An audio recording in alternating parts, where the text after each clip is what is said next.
Canada. He's going to be talking to us today about his party's platform, changes he'd like to see to the democratic and electoral process, and he's also going to give opportunity for you guys to ask some questions. Please all give him a warm welcome from Second Secretary.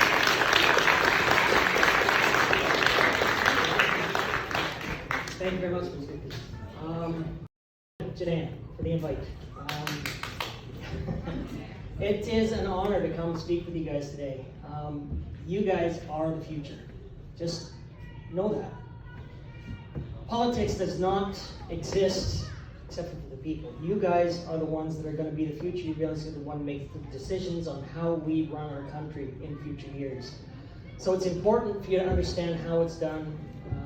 And in this particular election, it's very important for you to get all the facts, for you guys to know what's going on. For those that vote, to get out there and know what's going on. It's kind of scary out there. In a lot of cases, fear is pretty much one of the big predominating factors in our society today. And fear comes from a lot of different places. Fear comes from our media not necessarily giving us all the facts, where things are more opinion than necessarily facts and news. And from our government, the corruption that's in it, the people that seem to think that they can get away with things, and that they exist to keep you, the people, as a fiefdom underneath them, instead of you, the people, holding them to account. And that's the problem that we've got in Canadian politics these days. It's the apathy that a lot of people will do to keep voting for the same political platforms or politicians that don't represent their values, but it's what they voted for in the past. You guys are intelligent individuals, capable of discerning what's going on. I am agreeably, or understandably, I should say, probably the most hidden politician in Grande Prairie. People don't know who I am. And a lot of that has to do with the fact that Justin Trudeau created a snap election. And it took me 3 weeks to go through the Elections Canada process, to get nominated, put on the ballot, to create a campaign, to create a website, and to create a bank account that met Elections Canada rules so that I could accept donations. I'm a single, divorced father, 2 kids. I work in the oil field as an instrumentation tech. And yeah, I mean, I'll do the best I can, but I can't run the campaign by myself. So the lack of donations at the beginning took a little bit of time. And that's the process. That's what happens to new candidates. That's what, more established ones, they were a little bit more ready. So when people are wondering where your PPC candidate has been, I've been working in the background. I've been working with people like this lovely lady on the left here. She has done a lot of work on our design for getting the word out. You'll probably have seen some of her ads. She's a great graphics designer, and it's people like her. There's a mother that is pretty much my executive assistant that has just hopped in from Vincennes to be here pretty much every day to help out. I've got business owners that have offered up their business to become my headquarters. So after 3 weeks, I was able to gather a campaign last week. How much have you guys heard of the People's Party of Canada? Yeah? I see a lot of hands not up. Last week I actually talked to CBC. I sent an email to their Director of Journalistic Standards because I saw a problem with our media in the fact that they seem to be over-reporting on the parties that you know about. Who's heard of the Conservatives? Conservative Party of Canada, every hand. Who's heard of the Liberals? Yep. You guys heard of the NDP? Uh-huh. And again, who heard of the PPC before today? Oh, maybe half, or probably about half of you guys. It seems like there is an agenda, and do the research yourself. Don't take me for my word. But there seems like there's an agenda to try and hide your choices for who you can vote for and what they're standing for in this election. But as a lot of people have noticed, polls seem to be going up. That conversation with CBC that I had was related to the fact that they decided that they were going to include the PPC, which had 4.3% of the national poll, but they were going to include it in the 5.1% other. They were hiding us. And that's when the Green Party was holding it for. We were more than the Green Party, but CBC decided they'd hold us. So I mentioned it to CBC. And I got them to agree to put our stuff in ourselves, the PPC, in their own category in the poll. But it took them 3 days to do it. 3 days of biased information and a snap election that allows people like you to think that we don't matter because we're not important enough to report on by CBC, our publicly funded news service. I looked further on. I looked into other things. CTV News, again, same. Sent another email off to Global News, doing the same thing. They've got promise trackers on their sites. A complete list of all the promises that the parties are offering. There's 4 parties on there. 4 federal parties on there. There's not one for the PPC. So it's not really complete, but they want you to think it is. There's a trust issue, and it creates a fear issue. And I'm not here to talk about COVID or anything like that. I mean, you guys have your opinions on that. The big thing we're about at the PPC is about choice and freedom, okay? We believe that you as Canadians should have the right to choose. Right? It's plain and simple. We can disagree. We should. I've got my daughter definitely disagrees with my political stance, and that's fine. I love her to death. And I can respect her views. You don't have to agree with me. That's what the People's Party of Canada is actually standing for. We're standing to create a country that protects your freedoms and your ability to have your own opinion. We don't want masks. We don't vaccine passports. We're not anti-vaxxers either. Let's get that clear. A lot of us believe that vaccines are what vaccines are. They create antibodies to keep yourself healthy.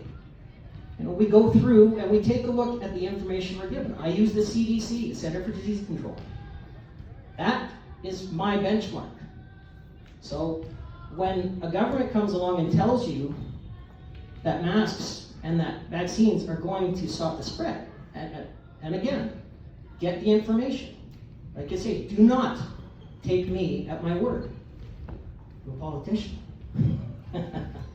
But yeah, no, do your research, guys. The CDC says if you get the vaccine, you can transmit the disease and you can still catch it. And that's fine. But what it does do, what they say, is it basically helps protect you if you catch the virus. Okay. And that's what I believe. There are other people who believe that it's dangerous. And they've got probably reasons for that too. But the whole point of this is that in a free country, you are allowed to believe that. You don't have the government telling you what you can do. You don't have the government segregating you into this and that. I saw posted on my Facebook page today a video of a lady that she was a nurse, and she brought up the point that there are people with religious beliefs that don't want blood transfusions. That's their right. And the hospital has to respect that. The hospital cannot make them feel like, even if they don't agree with it, they cannot do anything to impose on that person's freedoms. But the government seems to think that it's okay to make you do what they want you to do. And if they can get away with it this time, they're going to try it again. That's my personal opinion. In this election, I'm going to shift a little bit more away from that. I said I wasn't going to talk so much about vaccines, but that's just to the point. In this election, we need people like you to get out there and figure out what's going on. Like you say, in the last poll that I saw from ECOS, which was earlier last week, we ended up going from 4% in the polls last week to 11% in the week after. If we end up go at 7% in the national level, if we continue to go at that rate, we'd overcome the NDP. Is that a fringe party? I guess, if that's what you want to call it, but I call it progress. And the reason we're doing that, in spite of the fact that we're being undercovered by the media, is because it's Canadians that are searching out options. What can we do? What kind of government can we have? Do we have to have the same one that we had last time? My goodness. You know, they talk about vote splitting. They talked about that in the last election too. Look at what we got. We got the worst government, the worst official opposition we've had in Canadian history, in my opinion. So, you guys want to do that again? No? No, we don't want another government like that, do we? No.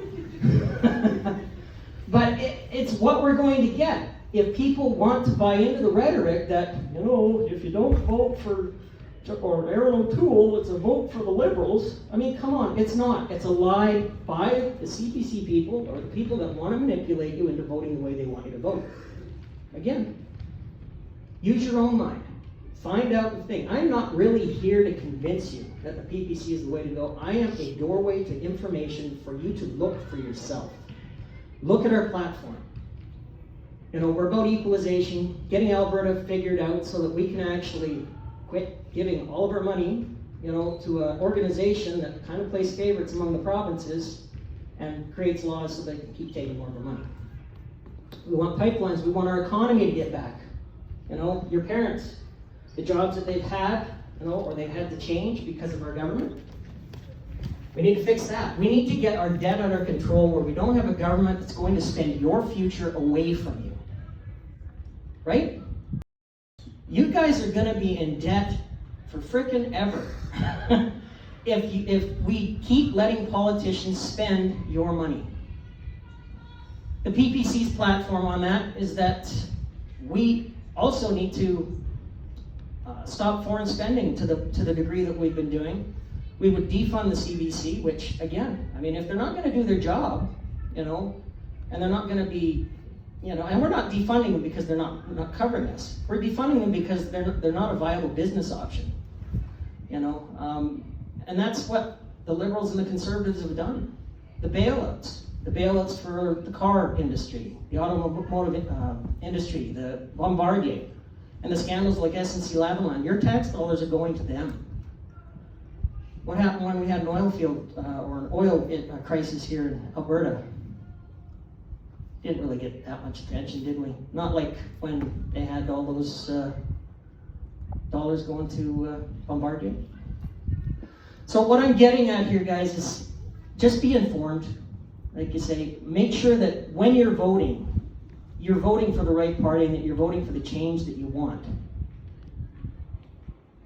Because it's really going to be up to you. I am just a focal point as a candidate. I am really insignificant when it comes to you guys. Because the people that I see in this room, if you guys took your voice and put it together, you could make Ottawa hear you. That's what democracy is about. Getting together and doing it. So, I mean, there's tons of different platform points, and I want to kind of, you know, see if I can maybe, I mean, I don't see a lot of droopy eyes, but I want to kind of make sure that I'm opening up the floor and giving you guys enough time too. Does anybody have any questions? Yes?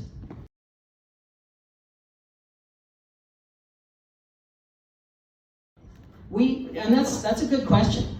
We don't want to necessarily limit. I mean, Canada historically has done about 150,000 immigrants a year. That's good. But the Liberals in their plan is to basically throw 400,000 immigrants at Canada. And that's not sustainable. Especially when you look at other factors. You know, I mean, between the immigration and the refugees status and stuff like that. And again, as a country, as a responsible country of the world, we have to be available for people, for refugees, persecuted refugees. They need a place to come, and we're here for them. But what we've been seeing with Justin Trudeau is a move towards saturating our country with a lot of immigrants, 26% of which are the ones that we're actually needing for immigration. We're talking the doctors or the nurses or the professions that we don't have. The other 74% is usually in family reconciliation of those 26 and stuff like that. And again, we don't want to separate families. But what we need to do is we need to be responsible. You know, we cannot afford to be giving out all the money in foreign aid to things like the Women's Literacy Fund in Africa. Not that that's not a good cause, but when you got a veteran that sits up in front of Trudeau and says, you know, why can't we get more money? And he says, we just can't afford what veterans are asking. Does that seem right to you? These guys, the guy that asked that question had his leg taken away from him, fighting for our country. But we can't afford that, but hey, you know what? Let's give the Women's Literacy Fund in Africa our money. And again, we need to start picking the issues in foreign aid that are important, right? Like, if there's a tsunami in Japan, or an earthquake in South America, those people need our help. We need to be there for them. But further to the immigration question, we've got a housing crisis here in Canada right now, especially in the big cities. People are having a hard time being able to afford a house. So, you guys probably done economics a bit, supply and demand. How's that work? Right? If there is not enough supply, prices can go up. You put another 400,000 people in instead of 150, which has been measured and used over the course of time, what's going to happen to the prices? Who's going to make all that money? The people that own the houses. Who's going to be suffering? Exactly, your average Canadians. So it's not that we're about anti-immigration at all. And that's what the CPC would like you to believe. You know, during the last election, they did a lot of slandering on Maxime Bernier, my party leader, calling him racist. You're not racist. He loves everybody. I met him on Friday last week. He was in Fort St. John. First time I'd ever met the guy. But one of the most warmest, sincere human beings. And you know what you can trust about Maxime? His platform. We are running the exact same platform we ran last election. Nothing's changing. You know? Do you want a government like the Conservative Party of Canada that is going to balance the deficit in 10 years? Or maybe the Liberals that are going to, well, it'll balance itself. Yeah, right. Genius, right? How about the People's Party of Canada, which says that we can balance the budget within one mandate? So within a 4-year term, elect us, we'll get it done. We'll get it done by cutting the funding that is going to places that it doesn't need to be. You know, we will get out of the UN and or the obligations to the UN. We'll still keep a presence there. We'll get out of the Paris Accords so that we can actually take care of our own carbon issues. Not that we have one. I mean, take a look at the trees. We've got lots of trees to scrub. Our percentage of global carbon footprint is pretty low. But regardless, we still need to be responsible Canadians. We need to look after pollution, absolutely. But we need to be responsible. We need to think it through. Don't just throw money at a problem. Renewable energy is a very valid endeavor. But what we're finding in a lot of cases is that governments are throwing billions of dollars into this stuff as grants and stuff like that, which don't necessarily produce the sustainable stuff. Can you guys afford an electric car right now? It's coming down, sure. But those subsidies that the government's paying come out of your tax dollars, right? So we definitely need to look at that. But we also need to make sure that business is incentivized to be able to produce what it is and not just waste money as they kind of throw it at the spaghetti at the wall and hope it sticks. Very good question. A little long-winded answer, but hey. Anybody else? Yes, sir.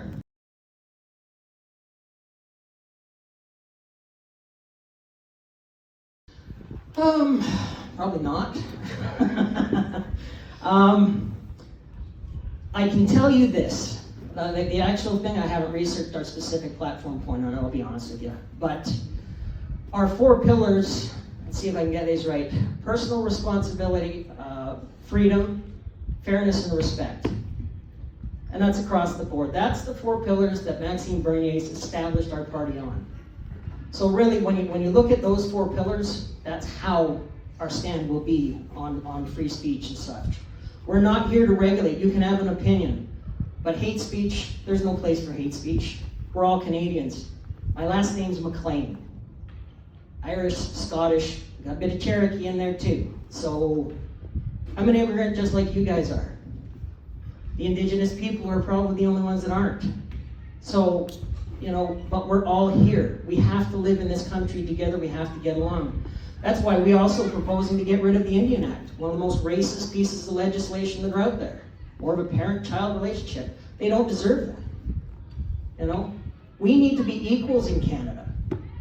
And by doing that, you're going to remove some of that mistrust. You're going to remove some of that fear. Right? We're Canadian. World War II, we took care of the Netherlands. I know of people that go over there to total strangers and they open up their houses to them because of what we did for them in World War II. Canada is loved and has been respected for years. Justin Trudeau has tarnished our image, and we need to take that back. Any other questions? Did that answer your question? Thank you. Yes, sir.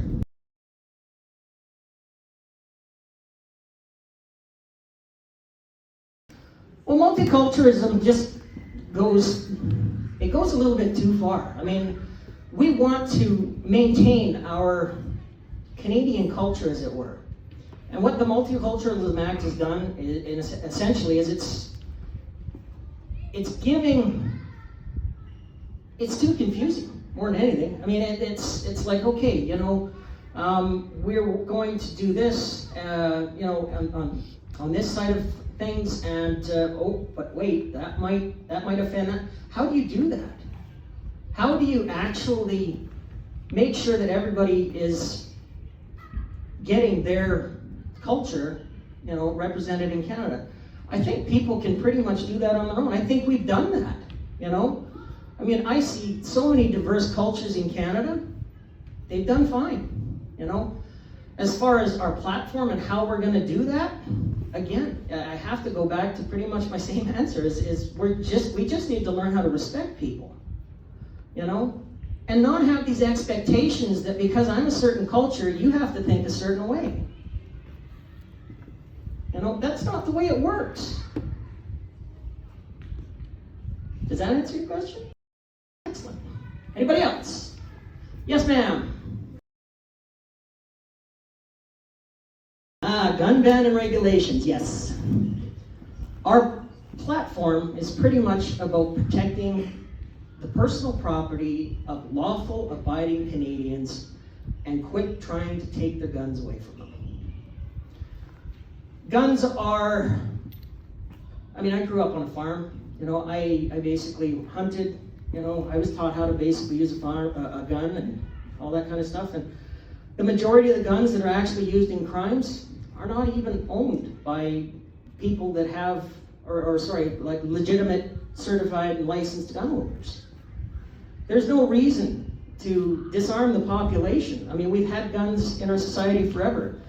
What I'm finding is that usually it's a push from the large centers, Vancouver, Toronto, these people, again, comes down to fear. Farmers got guns, they don't. Ooh, we better even that up. But that's not what it's about.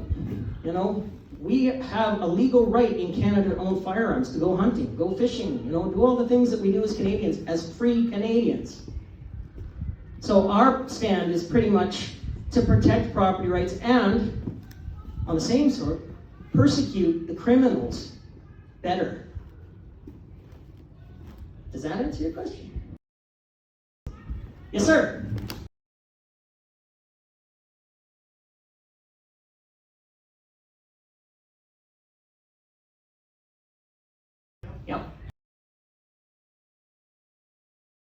Yep.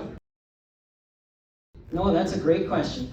And really it kind of comes back, again, that's the lovely thing about the platform that I love with the PPC is everything kind of dovetails into it.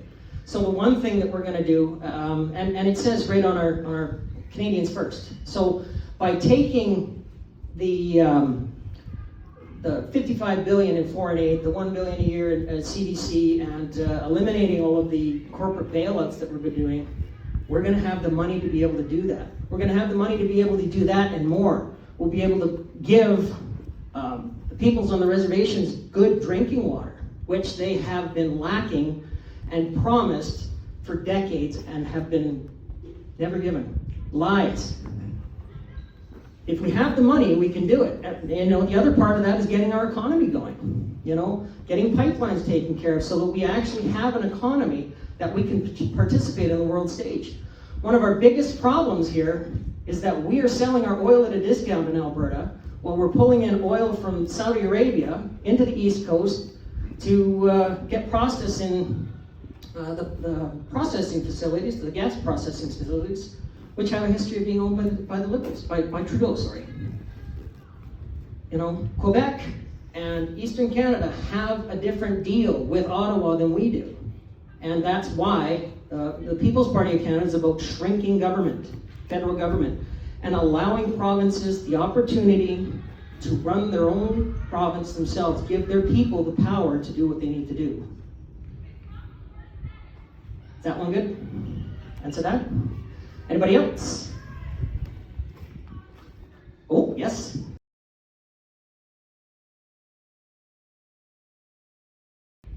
I don't think so. Again, our plan, again, I haven't looked that close into that, but really, it does not jive with our party platform of choice. If that's your preference, you're your own person. Why would we ban something that you want to do for you? Choice. And that's all the People's Party is about. It's the only party in this election that is going to protect your freedom and make sure that you have the right to choose. Anyone else? Yes, sir. What is the People's Party's plan to kind of deal with the homeless crisis? Homeless crisis. Well, again, that's a work in progress. We don't have a specific platform point on it, but it is definitely something that needs to be looked at. Homeless people, I used to work a little bit in Vancouver, and I worked around a lot of them. And they're just ordinary people that have fallen on hard times, or they get caught up in something that, they just can't get out of. We also have an opioid crisis in Canada and stuff like that too. We need to address these things with methods that are actually going to do something for the people that are having these problems. And again, I hate to sound like a broken record, but by having the money back in Canada, we can start focusing on the programs like that, like housing, like all the other things I've mentioned, that allow us to do it. I mean, the other thing of note is that the home or the healthcare, which that's actually provincial. The homeless aspect, yeah, I'm sure there's lots that can be done if you have maybe another $60 billion and stuff to be able to use. Anybody else? Gentleman in the back. The ability of the Americans now is to sell certain milk in Canada because of the new USMCA. What do you think should be done to promote Canadian products over the American products? How are we going to compete in a foreign stage? Well, we got to start basically having the backbone to produce. I mean, like I say, we're kind of the Canadians that haven't really. I mean, we do have great products, but when we're selling our things, our oil at a discount and stuff like that, and of course the American trading partner is our biggest trading partner. We're going to. I mean, in a proper economy, we just have to be able to develop the products that the world wants. Making sure that our trade, is focused on it, that we can actually, we can invest in development. At one point in time, I had a boat building business, and it was a plastic foam-filled boat, and I used a plastics rotate manufacturer. And the issue I had with that business was that there wasn't, in the small little town that I lived in, there wasn't anywhere reliably close that I could use to produce my product. So I either had to go to Vancouver or I had to go to Edmonton for it. and with the Rocky Mountains, I opted to Edmonton. And the big problem in that was that our areas weren't focused on any kind of industrial. It was all either agriculture or oil and gas. You know, I personally would like to see our provinces develop to a point where we've got industry not only in the big centers but in the smaller centers. You know, focusing so people can actually, you know, grow the towns and the communities they're in to start getting the kind of amenities that we deserve. How many people have been to the hospital in Edmonton because they couldn't do what they needed to do here in Grande Prairie? You know, yeah. You know, and not that we don't have great facilities and great doctors and nurses, but a lot of times it just comes down to the fact that we don't have the equipment. You know, sports. You know, go see Edmonton. You know, Boilers, but we don't have anything. If our city was big enough, maybe we could have it. But that's the problem. In a lot of cases, the amenities and stuff like that don't exist in our smaller areas, and therefore it kind of gravitates the more professionals to those bigger areas, and it leaves us a little bit lacking, and we kind of get the small end of the stick on that. But if we were to be able to kind of incentivize local economies to be able to create more industry, more business, we could start doing that. We could start growing. We have so much potential in Canada, and it's really, honestly, it's going to be your generation that makes it happen. My generation is just trying to fix the mess we made. Other questions? Yes, ma'am. Choice, again. Our stance is, and that's, I'll just keep saying it. I've got a personal view on that, but that's not my place to impose on anybody, you know?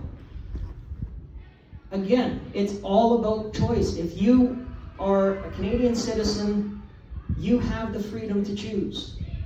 You know, that's what we're fighting for. Very simple on that one. I don't need to get long-winded on that, do I? Next. Yes, sir. Police funding. We need the RCMP. We need a police force that takes care of us, and they do a great job. Granted, I personally am not necessarily a big fan of some of the higher ends of the police force. I kind of think that Justin Trudeau needed to be investigated after he was found guilty of ethics violations, but hey, that's just me. But as far as the frontline people, these are the guys that go out and deal with the crap that we the people create that need to be dealt with. They're the ones that look at the abused children, the abused wives, you know, the murder suspects. They're the ones dealing with the grime. And the mental fight that they've got is underappreciated in my opinion. They need to be respected. You know, I know a lot of guys, especially younger people and stuff. I was one too. It's like, oh yeah, man, you know, these guys, they're just trying to be a little bit more enforceful. They're just so full of themselves. And some of them are. I've met some of those guys too. But just like everybody else, they're human beings with flaws and weaknesses. I'm a politician. I'm a human being with flaws and weaknesses. So are you, right? Okay, let's accept that. You know, let's just keep doing the best we can as Canadians. Anybody else? Have I questioned you out? Oh, yeah, one more.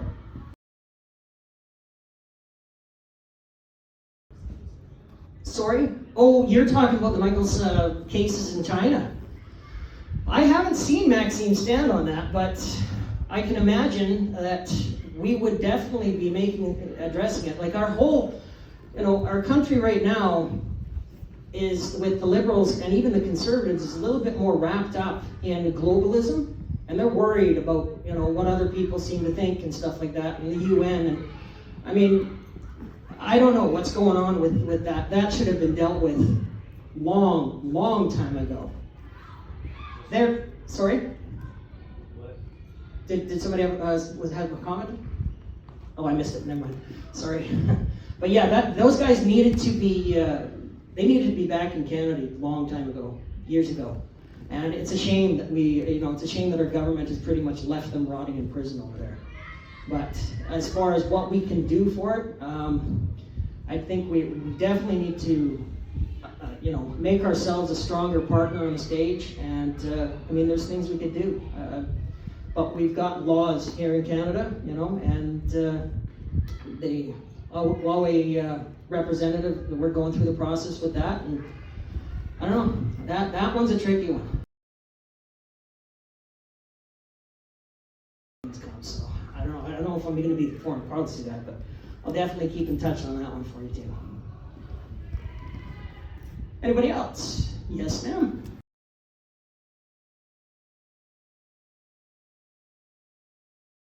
Well, again, if we were the federal government, we wouldn't have anything to do with it. I mean, vaccine passports they're unconstitutional. They're against the Charter of Canadian Rights and Freedoms. So, we would be unfortunately in that case, vaccine passports fall underneath the health part of the thing, which under the Constitution is the purview of the provinces. But, obviously the provinces definitely always seem to want money from the federal government for healthcare too. So how would we support that? Well, we'd probably be looking a little bit closely on where our money was actually going, right? We as the federal government will be also getting, our plan is to get rid of the GST to the point that it's given to the provinces so they can use that for their healthcare as well, thereby giving more strength to the provinces and taking more overreach away from the federal government. Is that one good? Yeah. Anybody else? Yes, sir.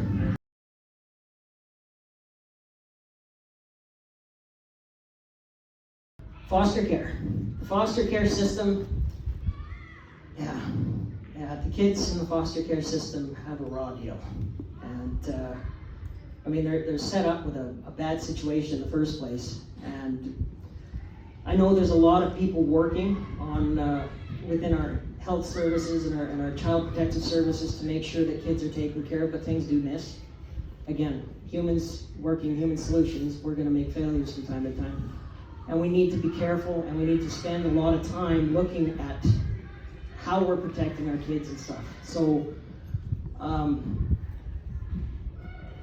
that one, I'm going to say it's going to be the same pretty much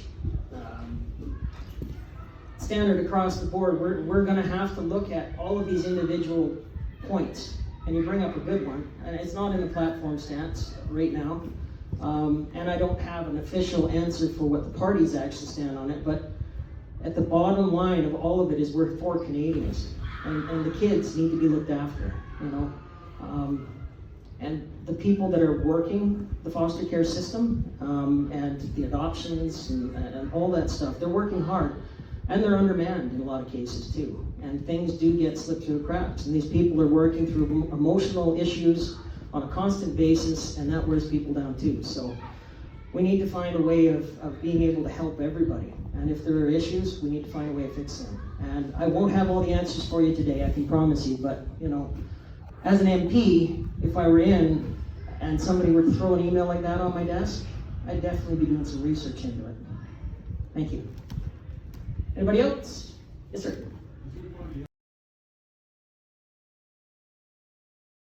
Nope. Not yet. Not that I know of. Basically, Justin Trudeau passed the law where marijuana is legal now. Other than that, we've got no indication. I've got no indication on that. I don't see that happening, but again, I can't talk for the party until I actually know what's going on with them. Anybody else? Bueller? Yes, ma'am.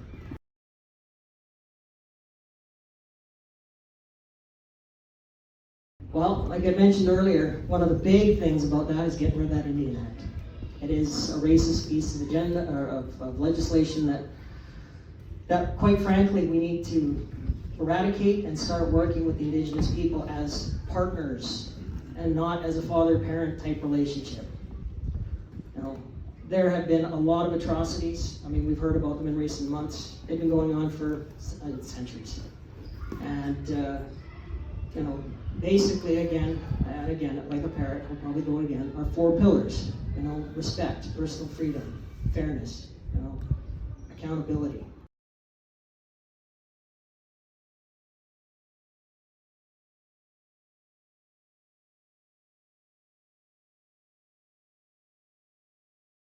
That's the way I read it in the platform with Maxime Bernier. We will be working with the Indigenous people to address what has not been addressed for decades. Anybody else? Yes, ma'am.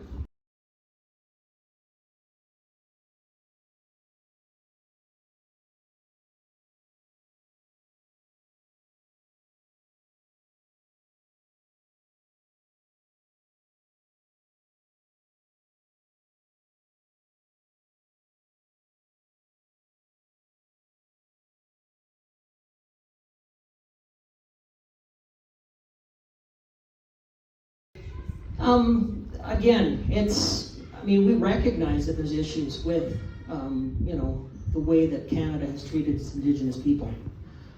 We recognize that we have to do better as a country, but we also know that, the other parties haven't done it. I mean, we, by getting rid of the Indian Act and opening it up so we have a proper dialogue to be able to talk and respect and look at all the treaties and look at where everything is and kind of work together to build a core country. Like you say, the biggest problem in our country is fear.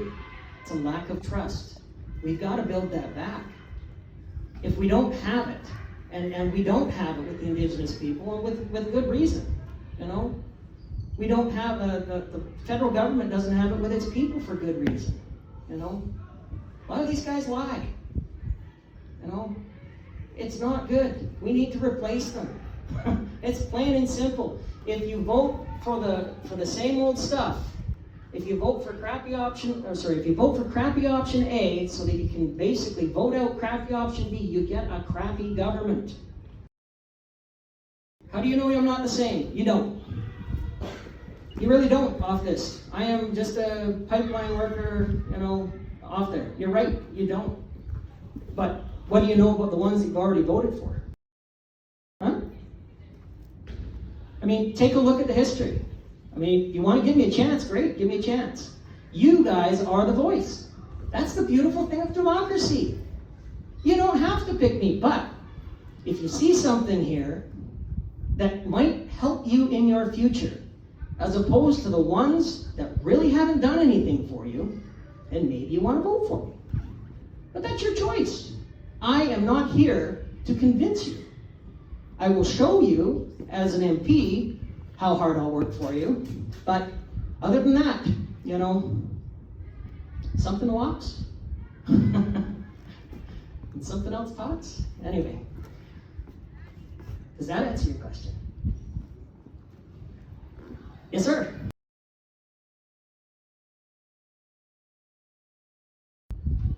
Well, that ultimately, you're right. There are two schools of thought here right now in the province of Alberta. There's those that want to separate as a country, and they are angry, and they have every right to be angry. The Maverick Party and our party essentially want the same things, but we want to do it a different way. We want fairness for Alberta. As a federal party, we've got a little bit more, in my opinion, to get that to happen. Because by shrinking government and giving more autonomy to the provinces, fixing equalization payments, getting pipelines involved, Alberta will have its own voice again. And of course, I'm a Westerner, so one thing I'm definitely going to be looking at is making sure the seats are a little bit fair too. That's a personal thing on me. I've been sick and tired all my life of seeing the fact that we already know who our government is before I even get a chance to vote. But I understand the population aspect of things too, But that said, I think we also need to be a little bit more careful on how we go through the electoral process. I'd like to see in the Elections Act something added for mainstream media to be able to be enforced that they will adequately represent every party in the election. Some people don't think that's a good idea. I do. All it is about giving people the information, right? If you have the information, you can choose. I'm not trying to convince you. Okay? Yes?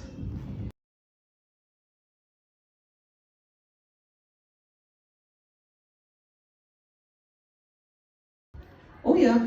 Yeah, no, again, there's no platform point specifically on that, but yeah, socially conscious workforce, yeah.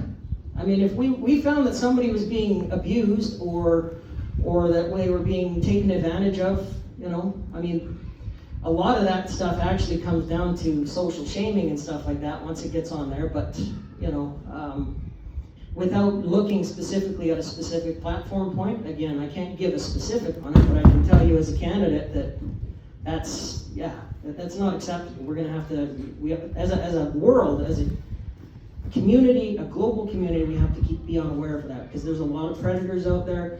There's a lot of people that are willing to take advantage of other people, and as Canadians, we got to be strong and stand up to them. Yes, sir?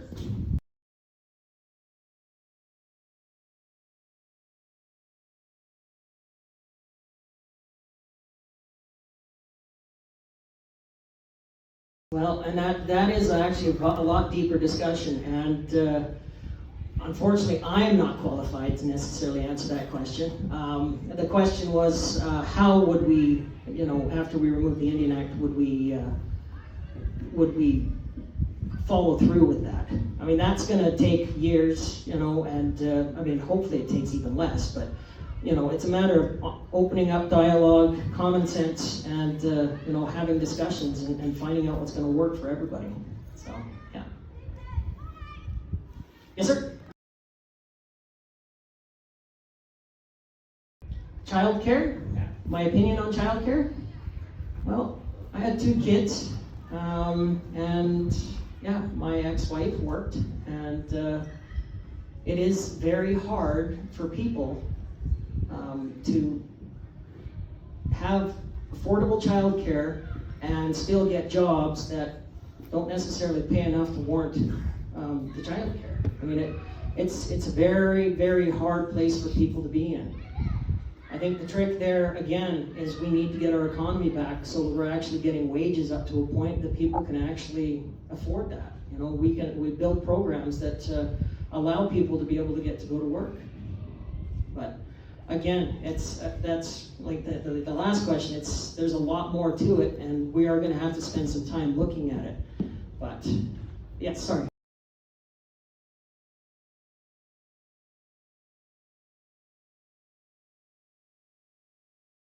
I wouldn't necessarily say higher minimum wage. What I'm saying is that if we have a robust economy with the economics as it is, we will have better paying jobs. We will have better or more industry to be able to work with. We will, as a country, increase better GDP.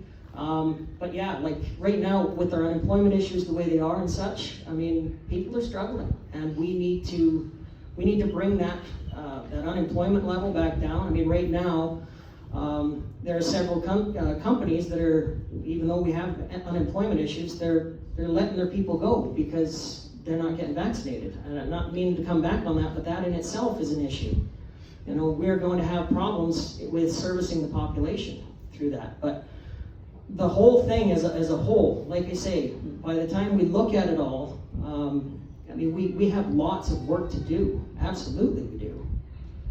But to be able to give you all the answers on exactly how we're going to do that, that one's going to be a lot more difficult for me to answer. Yes?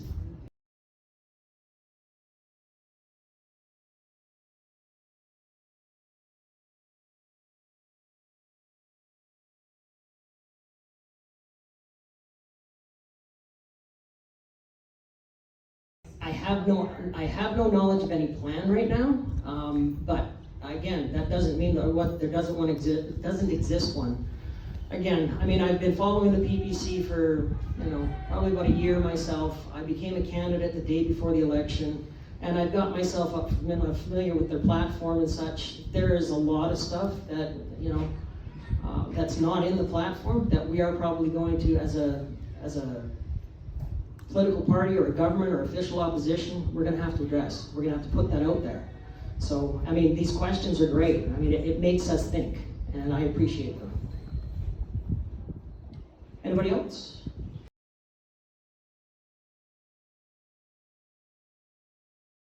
Again, we need to protect small business. Small business, I mean, these lockdowns have killed so many, you know. And as a people, a lot of people have been standing up to them, but that doesn't mean that the businesses aren't suffering. I was talking to a friend the other day, and he was able to stay open through the lockdown where many others weren't. You know, I'm a bit of a gamer. I like board gaming. I like any kind of games, really. But Cards Cafe was one of the ones that I used to love going to. And they're not there anymore. And that sucks. You know, we got to protect our community, and that business failed for no reason, in my opinion. I mean, don't get me wrong, we didn't know how we were going to deal with the COVID crisis back when it first happened. We had to do something, fine. But the end result was that we lost a lot of businesses. And the problem we got now is in seeing that we've lost a lot of businesses, they're still threatening to not do another lockdown. It didn't work the last time.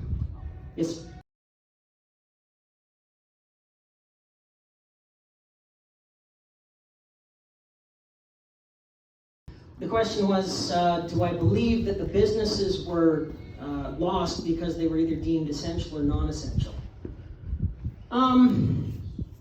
No, I don't believe that there was an actual plot or anything, as you will, but I think more they were collateral damage to basically some big mass idea that lockdowns were somehow going to fix our problem. And it was a bad plan. And we all participated in it, and we saw what the results were. I mean, and now they want to do it again. So I don't think that's a good idea, personally, and that's the party platform too that I support. Hello? Yes?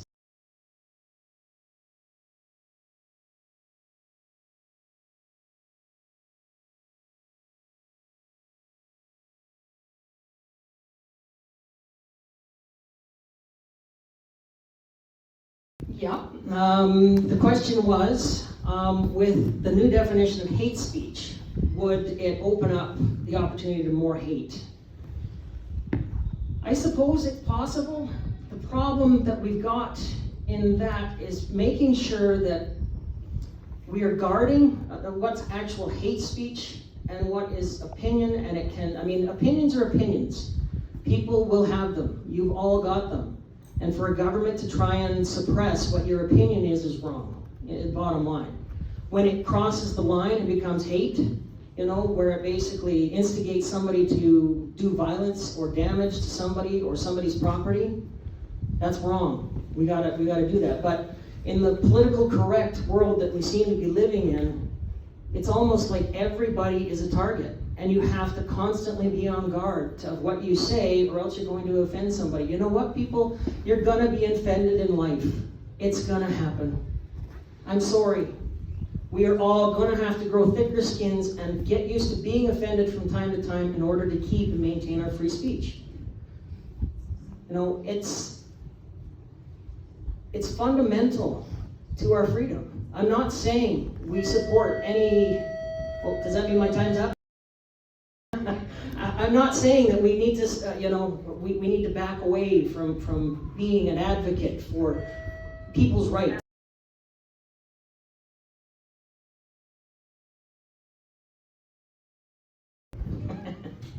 But yeah, no, we need to stand up for it for sure. But we also need to do that balance where you have the right to say what you want to say, as long as it doesn't infringe on somebody else's personal rights. Okay? Let's see. I don't believe you've asked a question yet. Bill C-51.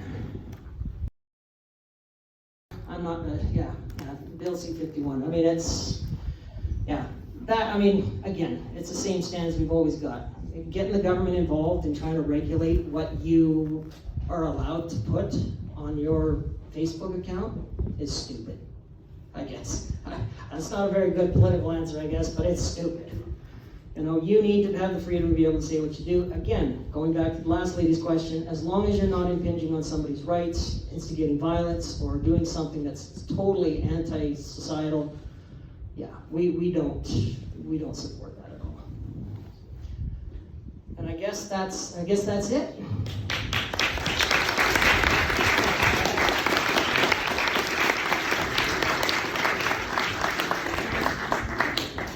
Before I let you go, I want to say how much I appreciate you guys engaging in politics. I mean, you really are the future. You guys are the ones that are going to make the choices for the rest of, for my grandchildren. And I hope you do a better job than we have. Thank you very much for inviting me. Ladies and gentlemen, if anyone wants to stay and ask Mr. McLean any questions, feel free to stay and ask any additional questions that you have. But the rest of you, can we please give Mr. McLean a round of applause?